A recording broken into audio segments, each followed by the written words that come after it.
តើអ្នកកំពុងតែគេងមិនលក់មែនទេប្រយ័ត្នអាចបណ្ដាលមកពីមូលហេតុទាំង6យ៉ាងនេះការគេងមិនបានគ្រប់គ្រាន់មិនត្រឹមតែធ្វើឲ្យអ្នកអស់កម្លាំងនិងងងុយគេងនៅពេលថ្ងៃតែប៉ុណ្ណោះទេ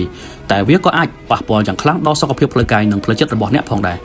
ខាងក្រោមនេះគឺជាមូលហេតុទាំង6យ៉ាងដែលធ្វើឲ្យអ្នកគេងមិនបានស្កប់ស្កល់ទី1ទម្លាប់នៃការគេងមិនបានទៀងទាត់ការចូលគេងនិងក្រោកពីគេងនៅម៉ោងខុសគ្នាជារៀងរាល់ថ្ងៃជាពិសេសនៅថ្ងៃចុងសប្តាហ៍អាចរំខានដល់នាឡិកាជីវសាស្ត្រធម្មជាតិរបស់រាងកាយការធ្វើបែបនេះធ្វើឲ្យរាងកាយយល់ច្រឡំពេលវេលានិងពិបាកក្នុងការគេងលក់ទី2ការប្រើប្រាស់ឧបករណ៍អេឡិចត្រូនិកមុនពេលចូលគេងពន្លឺពណ៌ខៀវ Blue Light ដែលជះចេញពីអេក្រង់ទូរស័ព្ទដៃកុំព្យូទ័រយួរដៃនិងទូរទស្សន៍អាចរារាំងដល់ការផលិតអរម៉ូនដែលជាអរម៉ូននៃការគេងលក់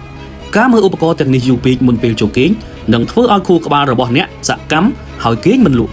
ទី3ការបរិភោគអាហារនិងភេសជ្ជៈមុនពេលចូលគេងកាហ្វេនិងភេសជ្ជៈបើកម្លាំងជាតិកាហ្វេអ៊ីនមានឥទ្ធិពលរំញោចដែលអាចមាននៅក្នុងខ្លួនរបស់អ្នករហូតដល់8ម៉ោងដូច្នេះការផឹកវានៅពេលល្ងាចអាចរំខានដល់ការគេងរបស់អ្នកអាហារហឹរនិងអាហារដែលមានជាតិខ្លាញ់អាហារទាំងនេះពិបាករំលាយដែលអាចបណ្ដាលឲ្យក្រហាយទ្រូងនិងធ្វើឲ្យប្រព័ន្ធរំលាយអាហាររបស់អ្នកដំណើរការខ្លាំងនៅពេលយប់ជាតិអាល់កុលទោះបីជាវាធ្វើឲ្យអ្នកងងុយគេងនៅដំណាក់កាលដំបូងក៏ដោយក៏វាអាចរំខានដល់ដំណាក់កាលនៃការគេងនៅពេលយប់ជ្រៅរបស់អ្នកផងដែរទី4ភាពតានតឹងនិងការថប់អារម្មណ៍បញ្ហាផ្លូវចិត្តដូចជាភាពតានតឹងការថប់អារម្មណ៍និងភាពសោកសៅអាចធ្វើឲ្យខួរក្បាលរបស់អ្នកគិតច្រើននិងពិបាកក្នុងការសម្រានលក់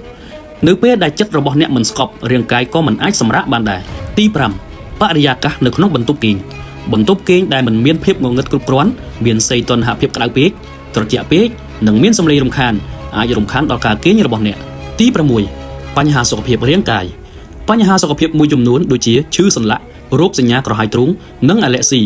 ក៏អាចរំខានដល់ដំណេករបស់អ្នកផងដែរ